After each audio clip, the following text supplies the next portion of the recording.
नमस्कार साथियों, आप सभी का स्वागत है द ज्ञान जोन यूट्यूब चैनल पर। दोस्तों, आज के इस क्लास में हम लोग महत्वपूर्ण जीके क्वेश्चन देखने वाले हैं, जो कि सभी एग्जाम के लिए काफ़ी महत्वपूर्ण होंगे। तो दोस्तों, बने रहिएगा आप लोग वीडियो के साथ। तो चलिए करते हैं वीडियो को स्टार्ट। तो आज का पहला सवाल, भारत का सबसे गहरा तथा स्थलबद्ध सुरक्षित बंदरगाह कौन है? आपको बताना है दोस्तों, भारत का सबसे गहरा और सुरक्षित बंदरगाह कौन है? तो आपका सही जवाब है ऑप्शन नंबर बी दोस्तों, विशाखापत्तनम जो है सबसे गहरा और सुरक्षित बंदरगाह है। चलिए चलते हैं अगले प्रश्न की ओर। अगर किसी प्रश्न का उत्तर आपको पहले से आता है दोस्तों, तो कमेंट बॉक्स में ज़रूर बताइएगा। आपका अगला सवाल है, भारत में कितने राष्ट्रीय जलमार्ग हैं?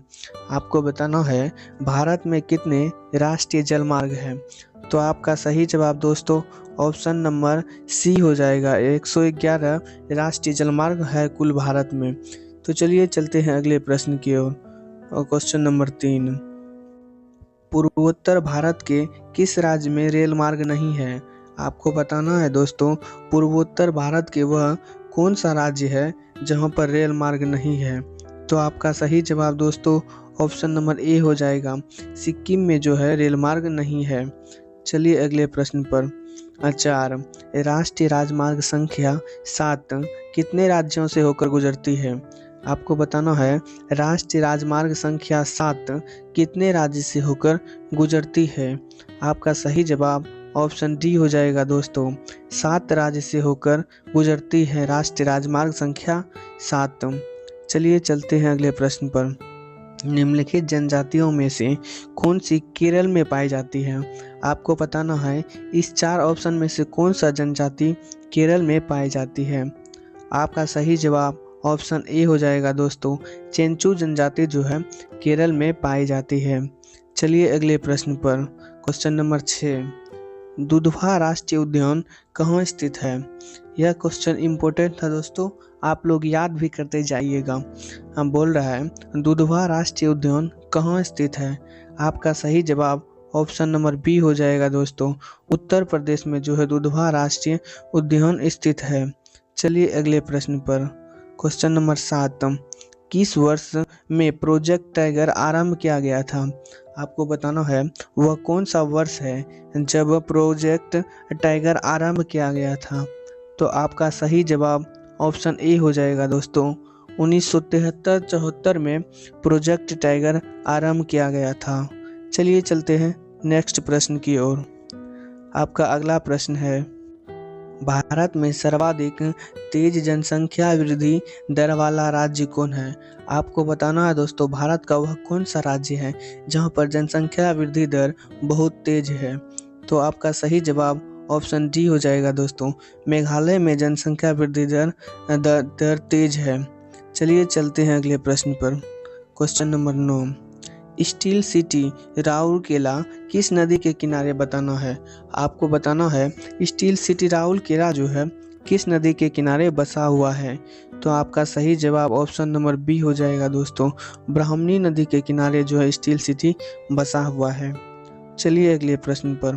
क्वेश्चन 10, निम्नलिखित में से किस भारतीय राज्य की समुद्री तटीय सीमा सबसे छोटी है? आपको बताना है दोस्तों, कौन सा भारतीय राज्य की समुद्र तटीय सीमा सबसे छोटी है? तो आपका सही जवाब ऑप्शन नंबर ए हो जाएगा दोस्तों, गोवा की समुद्र तटीय सीमा सबसे छोटी है। चलिए चलते हैं अगले प्रश्न पर। क्वेश्चन 11, निम्नलिखित राज्यों में से कौन सा राज्य 3 तरफ से बांग्लादेश से घिरा हुआ है? आपको बताना है भारत का वह कौन सा राज्य है जो 3 तरफ से बांग्लादेश से घिरा हुआ है। तो आपका सही जवाब ऑप्शन नंबर डी हो जाएगा दोस्तों, त्रिपुरा जो है तीनों ओर से बांग्लादेश से घिरा हुआ है। चलिए चलते हैं अगले प्रश्न की ओर। क्वेश्चन नंबर 12, भारत के पश्चिमी तट का उत्तरी भाग जाना जाता है। भारत का वह उत्तरी भाग जो है किस नाम से जाना जाता है? तो आपका सही जवाब ऑप्शन सी हो जाएगा दोस्तों, कोंकण तट के नाम से भारत के पश्चिमी तट का उत्तरी भाग जाना जाता है। चलिए अगले प्रश्न पर। क्वेश्चन नंबर 13, निम्नलिखित में से किस नदी को उड़ीसा का शोक कहा जाता है? आपको बताना है किस नदी को उड़ीसा का शोक कहा जाता है। तो आपका सही जवाब ऑप्शन नंबर ए हो जाएगा दोस्तों, महानदी को उड़ीसा का शोक कहा जाता है।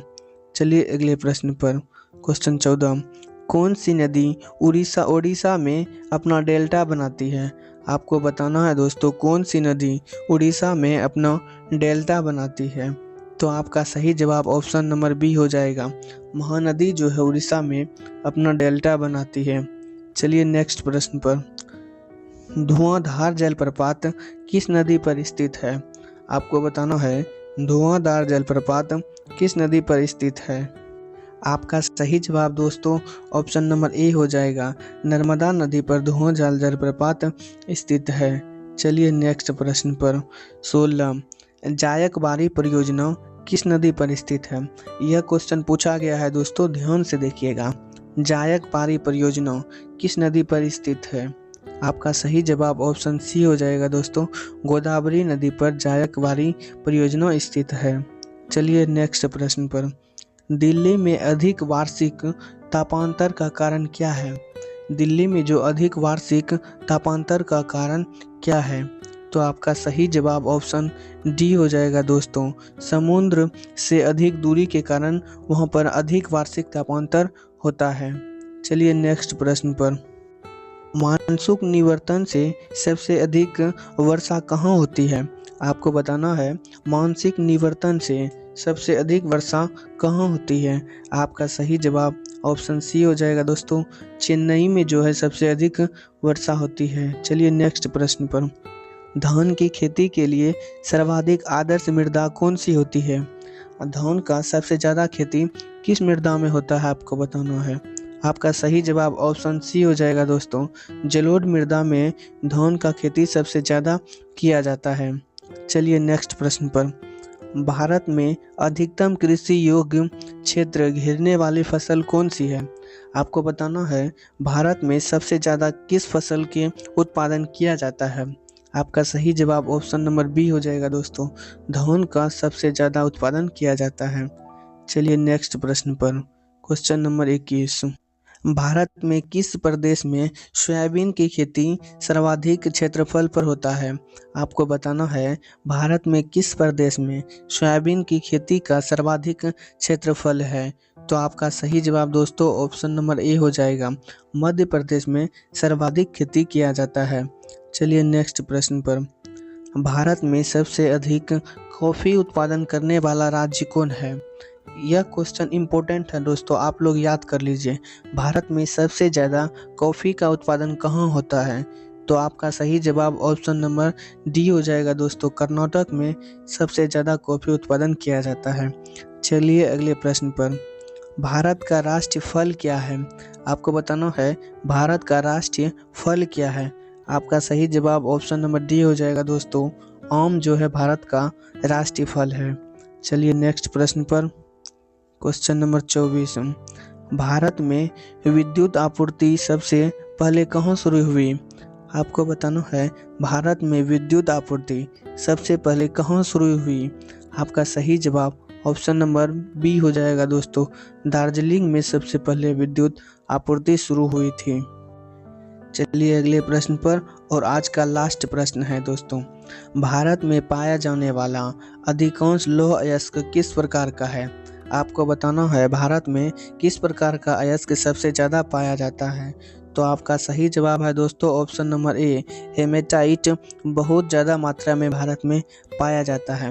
और आज का यह लास्ट प्रश्न था दोस्तों। तो बताइएगा आप लोग वीडियो कैसा लगा, वीडियो को लाइक और सब्सक्राइब जरूर कीजिएगा दोस्तों। मिलते हैं नेक्स्ट वीडियो में, तब तक के लिए धन्यवाद।